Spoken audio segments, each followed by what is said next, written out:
કુતિયાણામાં નગરપાલિકા ખાતે નવા વાહનોની ખરીદી થઈ છે ત્યારે ધારાસભ્ય દ્વારા નગરપાલિકાના નવા વાહનોનું લોકાર્પણ કરાયું હતું, જેમાં ડેપ્યુટી કલેક્ટર સહિતના અધિકારીઓ પણ ખાસ ઉપસ્થિત રહ્યા હતા।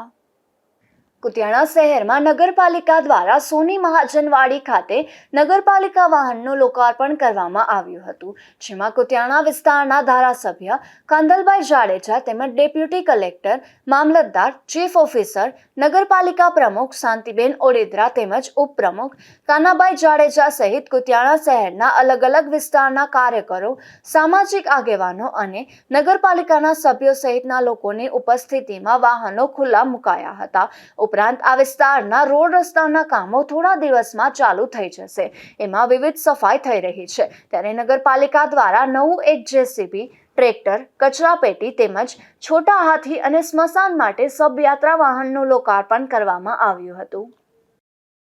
આજ રોજ કુતિયાણા ખાતે આપણા ધારાસભ્ય શ્રી કાંદલભાઈ જાડેજા અને નગરપાલિકાના પ્રમુખ શ્રી તેમજ નગરપાલિકાના ઉપપ્રમુખ શ્રી કાનાભાઈ જાડેજા દ્વારા વાહનોના લોકાર્પણ કરવા માટે એક ભવ્ય આયોજનનો પ્રોગ્રામ રાખવામાં આવેલું હતું, જેમાં વિવિધ જ્ઞાતિના આગેવાનોએ મોટી સંખ્યામાં આપણા ધારાસભ્ય શ્રી કાંદલભાઈ જાડેજાનો પુષ્પગુચ્છ અને શાલથી સન્માન કરી અને બિરદાવ્યા હતા। અને કુતિયાણાના અંદર આજે ઘણા વર્ષો પછી આટલા ભેગાથી વાહનો આવેલા છે અને હજી પણ 6-7 વાહનો આવશે અને કુતિયાણાના વેપારીઓની રજૂઆત હતી આ મુખ્ય માર્ગ 22.5 કરોડ રૂપિયા જે મંજૂર થયા હતા તે બાબતે ધારાસભ્યએ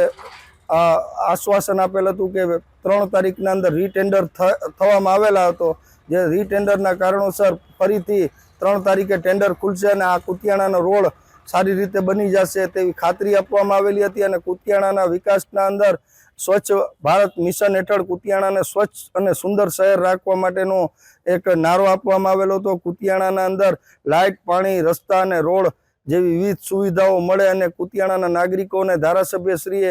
એવી પણ